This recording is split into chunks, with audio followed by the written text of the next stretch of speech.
Good morning, everybody. I know we are having a very hard day today. I think it's the network, but I hope this will be okay. So actually, I need to do something here. So I'm going to have those who are here to introduce themselves. You can go ahead, Josh. Hi, my name is Josh Wilkinson. I'm a board-certified behavior analyst based out of the United States in Hawaii. I primarily work with kids with autism and other disabilities in the school setting.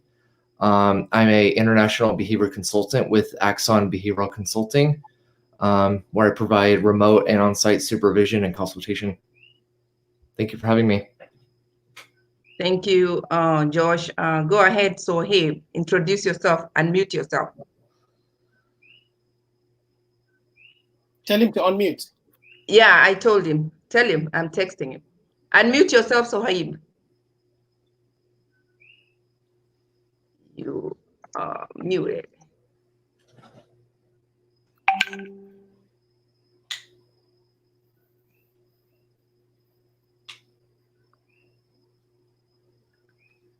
I don't know if you read my message, but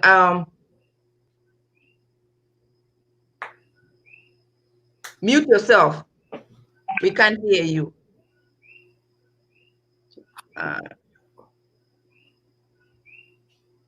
Your microphone. Microphone, you have to take off that microphone. Microphone. Yes, good. Oh, yeah, now we can hear you. All right. Okay, so my name is Sohaib Hamadna. I'm teacher special education, working state of Qatar for autism spectrum disorder. All right, thank you, Sohaib. Winston, you can introduce yourself.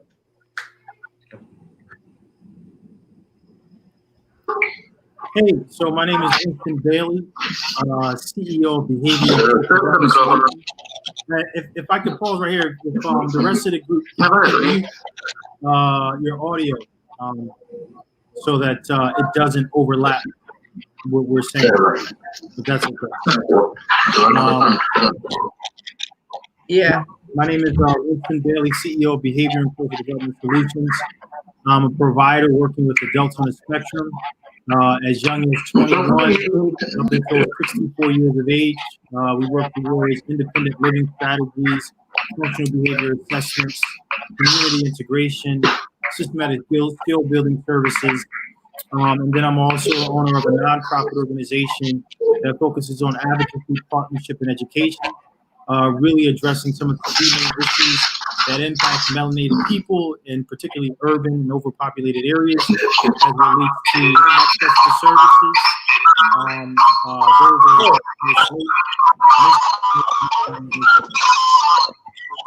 Somebody's mic is not good.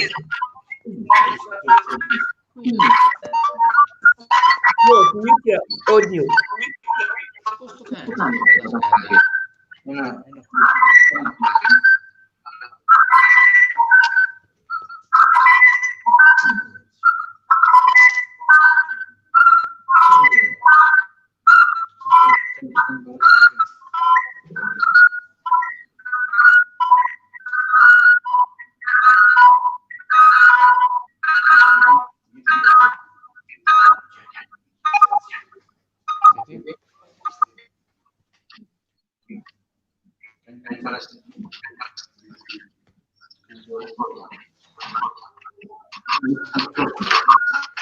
Έχει κουμπί εδώ. Όχι, από πίσω. Το πάνω. Πατάς μία και βγάζει μπροστά. Όχι εδώ, από πίσω το πάνω. Έχει τρία κουμπιά. Το πάνω. Εδώ είναι. Oh, somebody's microphone is... Oh. Όχι, αυτό. Εκεί. Βάζει να φτιάξει τη φωνή. Okay. This is... Yeah. I think we'll have to reschedule this talk because it's just too much. Okay. Yeah, because it's too noisy.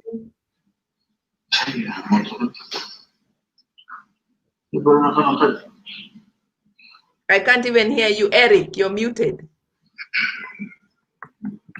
Yeah, sorry. So, I wanted to say, what if we can host it on Facebook and connect with everyone? So this is what we're gonna do because of time too, and we can reschedule this for another day. Okay. Because I know Winston has an appointment, and I don't know. Can you can't hear the noise right now? It's quiet. There's no noise anymore. That's strange. So, Winston. I have a 10 o'clock. It's Winston. Can you? What are you using, Winston? Is making the noise. Well, I don't think it's me. So it's not you. Yeah, it's not you. I think it's Evangelo.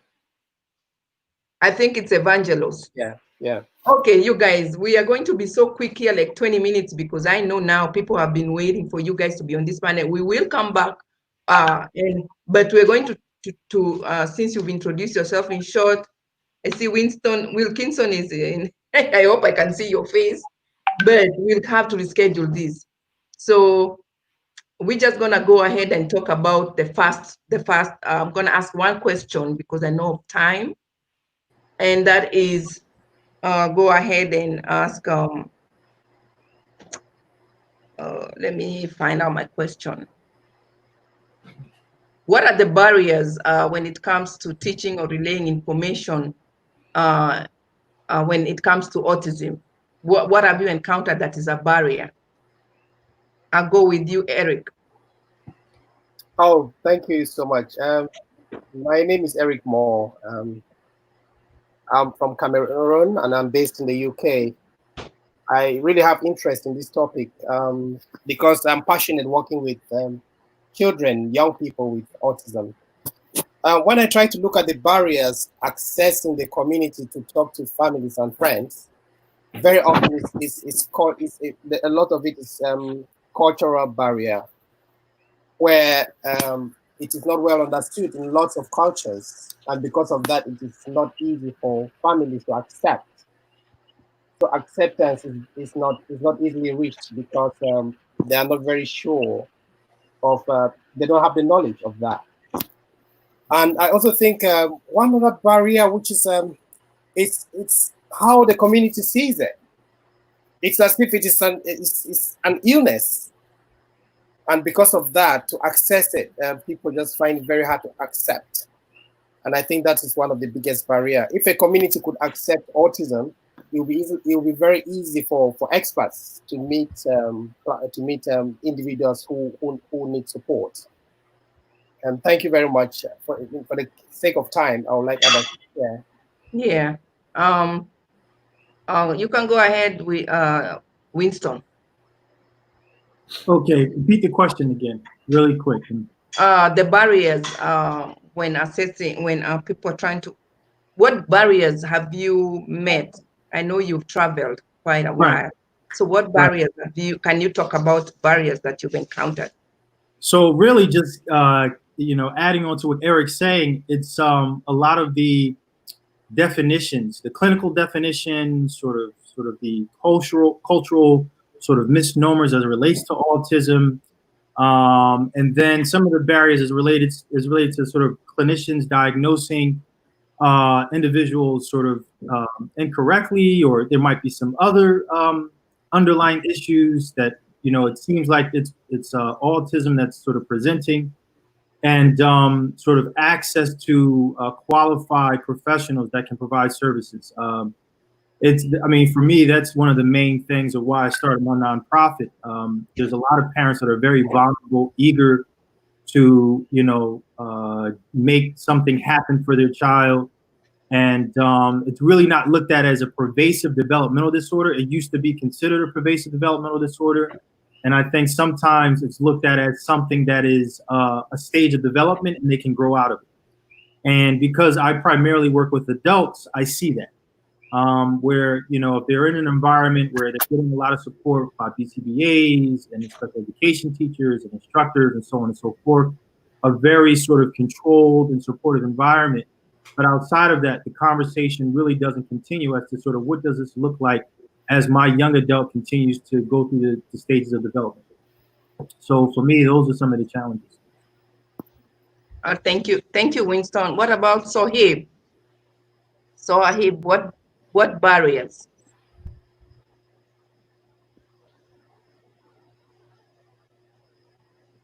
I think he has to unmute his mic.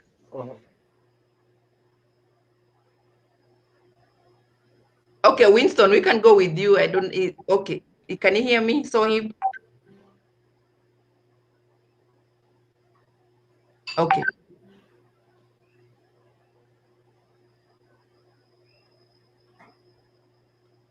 We'll go ahead with Winston while waiting for Sohib. Okay. So some of the things that I've done to address some of those barriers. So last year I started an autism art camp. So a lot of times what parents are looking for is, well, where does my child go for the summer?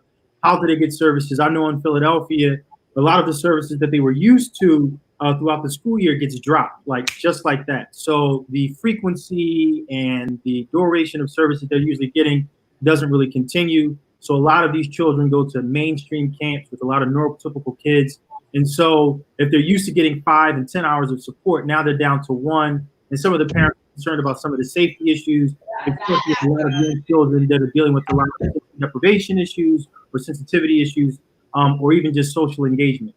And another big thing is funds, sort of access to funds and sort of where is it at, how much of it is available. And yeah, that's what I've done. And I also did a lot of campaigning. I call it campaigning, going to local community centers, and collaborating with a lot of community-based organizations. Where my office is located, it's located around pretty good universities, University of Penn and Drexel University, and Philadelphia College of Osteopathic Medicine. So I try to use those institutions as sort of my connectors and using students to help me facilitate and implement sort of more impact to getting information out there. So it's all about information. It's all about access to funds. It's all about sort of having a good understanding and definition, and also really just addressing the mental health aspect. I would like to see more research on how it impacts the mental health of parents, because when we become parents, we have this idea of what our child's going to do and what it's going to look like. You know, going to the wedding, going to a birthday, things like that. And so all of a sudden, sort of this idea has changed.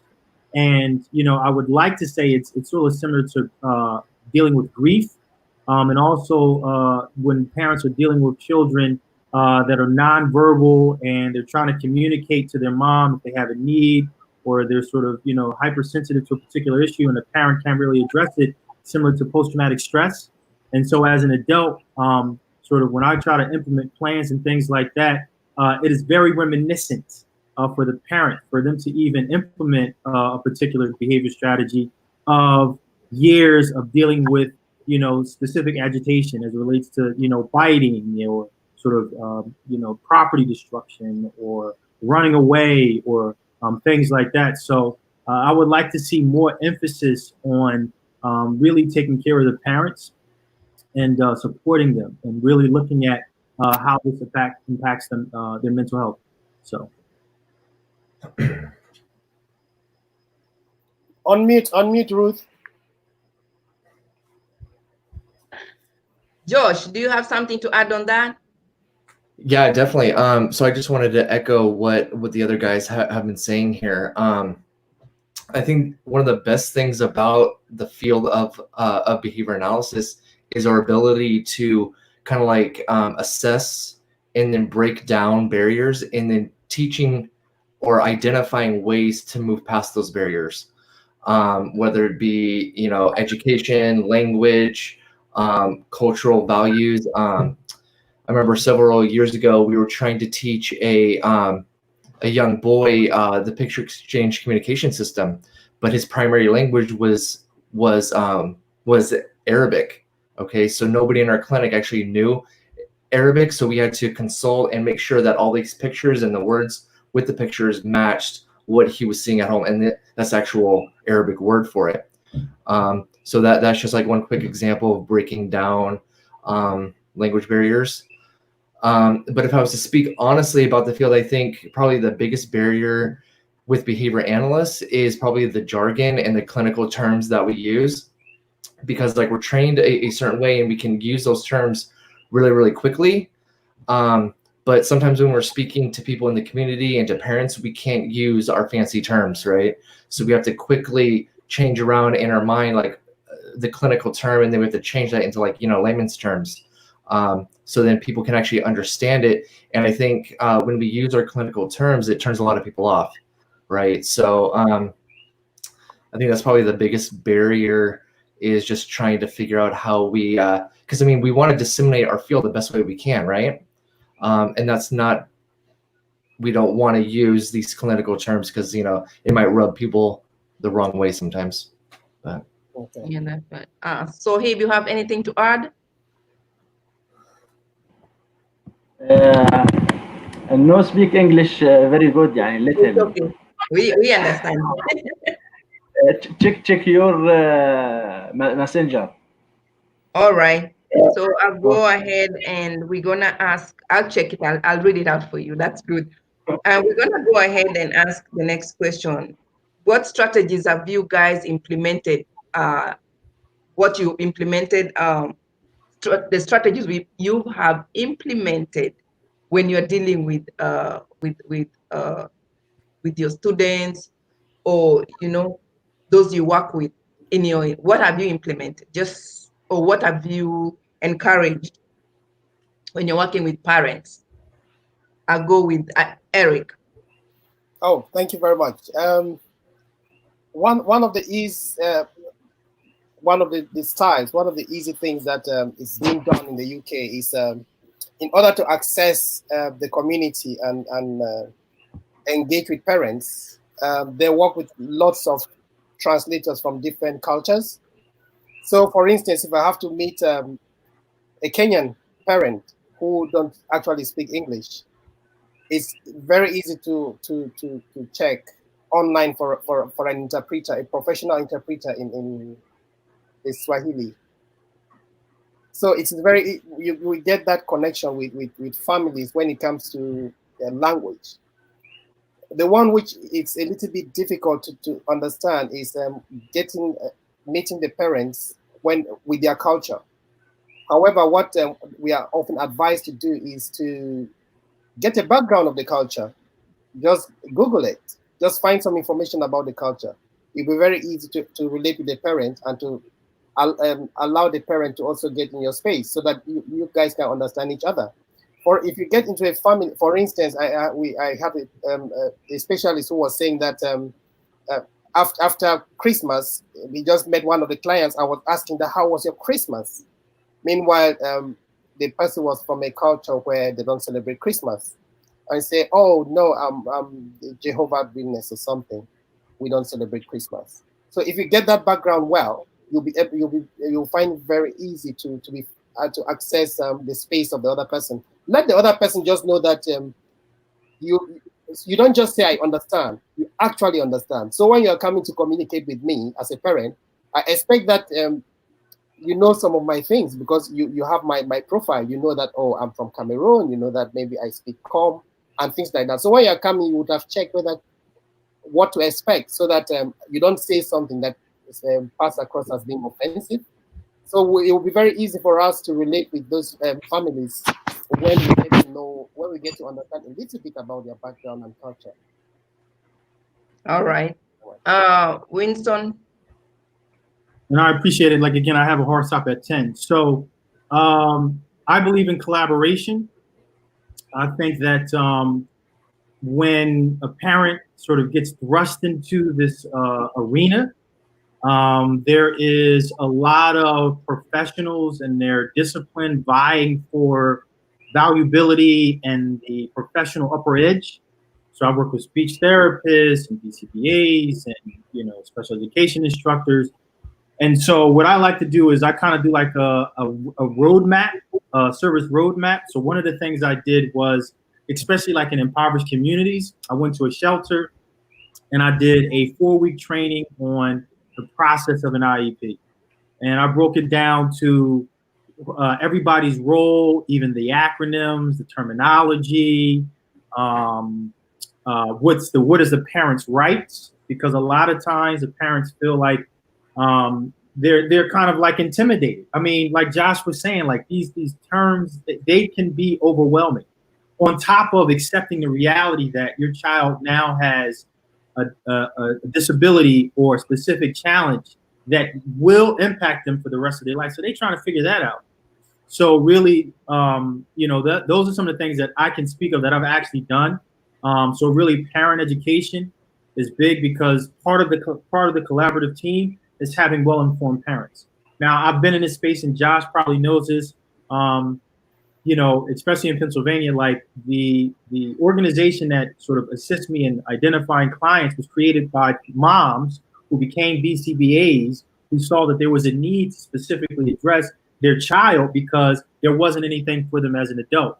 So you do have a lot of these educated moms that sort of became the steerers and sort of getting services.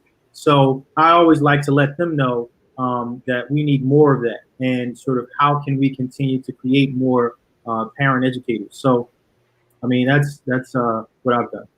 Yeah, we're gonna have to wind this, and I'll let Josh finish. We'll come back because of time too of the next panel. So Josh, can you finish with that? And then we'll organize another one. I hope it will be better than this and we'll have more time. So Josh, can you wind up? Yeah, for sure. So I just wanted to go over something just like really quickly.